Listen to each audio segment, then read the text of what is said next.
నమస్తే welcome to Sakshi business this is Shahida. భారత stock మార్కెట్లు గురువారం సెషన్లో ఆరంభంలో మంచి లాభాల్లోనే ట్రేడ్ అయినా ఇంట్రాడేలో అమ్మకాల ఒత్తిడితో చివరకు సూచీలు పడిపోయాయి. సెన్సెక్స్ 123, నిఫ్టీ 35 పాయింట్లు తగ్గింది. బ్యాంకింగ్, ఫైనాన్షియల్ షేర్లలో లాభాల స్వీకరణకు పాల్పడ్డారు. అయినప్పటికీ ఏప్రిల్ 16 సెషన్లో ఒక స్టాక్ దూసుకెళ్లింది. ఏకంగా 20% అప్పర్ సర్క్యూట్ కొట్టగా ఇన్వెస్టర్లకు మంచి లాభాలు వచ్చాయని చెప్పొచ్చు. దీని గురించి పూర్తి వివరాలు తెలుసుకుందాం. స్టాక్ మార్కెట్ పెట్టుబడులు రిస్క్ తో కూడుకున్నవనే విషయం తెలిసిందే. ఇప్పుడు ఏ స్టాక్ ఎప్పుడు ఎందుకు పెరుగుతుందో, ఏ స్టాక్ ఎప్పుడు పతనమవుతుందో ముందుగానే ఊహించలేం. ఇక్కడ స్టాక్ పెరిగేందుకు, తగ్గేందుకు ఎన్నో కారణాలు దోహదం చేస్తాయి. ఆయా కంపెనీల ఫలితాలు, ప్రకటనలు, పనితీరు, పెట్టుబడులు, ప్రణాళికలు, ఒప్పందాలు ఇలా అన్నీ ప్రభావితం చేస్తుంటాయి. ఇక్కడ స్టాక్ మార్కెట్ హెచ్చు తగ్గులతో సంబంధం లేకుండా కూడా దూసుకెళ్తుంటాయి. ఇప్పుడు గురువారం సెషన్లో భారత స్టాక్ మార్కెట్ సూచీలు మళ్లీ పతనమయ్యాయి.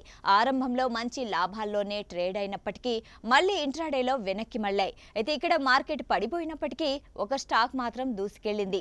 ఇన్వెస్టర్లకు కాసుల పంట పండించింది. అదే Gujarat mineral development corporation GMDC limited. కిందటి రోజు ఈ స్టాక్ ధర 622.30 వద్ద క్లోజ్ అవగా గురువారం సెషన్లో స్వల్ప లాభాలతో మొదలైంది. తర్వాత దూసుకెళ్లింది. ఈ క్రమంలోని ఏకంగా 20% అప్పర్ సర్క్యూట్ కొట్టి 746.75 వద్ద లాక్ అయింది. ఇదే ఈ స్టాక్ 52 వారాల గరిష్ట ధర కావడం విశేషం. ఇక ఒక్క రోజులోనే GMDC షేరు ధర 124.45 మేర పెరిగింది. గత కొద్ది రోజులుగా కూడా ఈ స్టాక్ రాణిస్తోంది. స్టాక్ 52 వారాల గరిష్ట ధర 746.75గా ఉండగా కనిష్ట ధర 287గా ఉంది. గత 5 రోజుల్లో 22% పెరగా నెలలో 35% పుంజుకుంది. ఏడాది వ్యవధిలో 133% పెరిగి మల్టీ బ్యాగర్ రిటర్న్స్ అందించింది. ఇక 5 ఏళ్లలో చూస్తే 1238% పుంజుకుంది. ఇక్కడ 1,00,000 పెట్టుబడి పెట్టిన వారికి 13 లక్షలు వచ్చాయన్నమాట.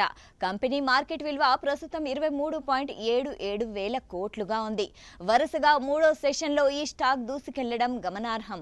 మార్కెట్ ఒడిదుడుకులతో సంబంధం లేకుండా రాణిస్తోంది. గురువారం హై వాల్యూమ్స్ నేపథ్యంలో ఇన్వెస్టర్లు ఆసక్తి చూపించారు. సుమారు 3.47 కోట్ల షేర్లు చేతులు మారాయి. కంపెనీ Q3 ఫలితాల విషయానికొస్తే నికర లాభం 133 కోట్లుగా నమోదైంది. అంతకుముందు ఆర్థిక సంవత్సరం ఇదే సమయంతో పోలిస్తే లాభం 133 కోట్లు తగ్గింది.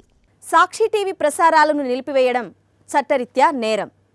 సాక్షి టీవీ ప్రసారాల కోసం మీ స్థానిక కేబుల్ ఆపరేటర్ని వెంటనే సంప్రదించండి. DTHలో, ఇంటర్నెట్లో కూడా సాక్షి టీవీ ప్రసారాలను వీక్షించవచ్చు.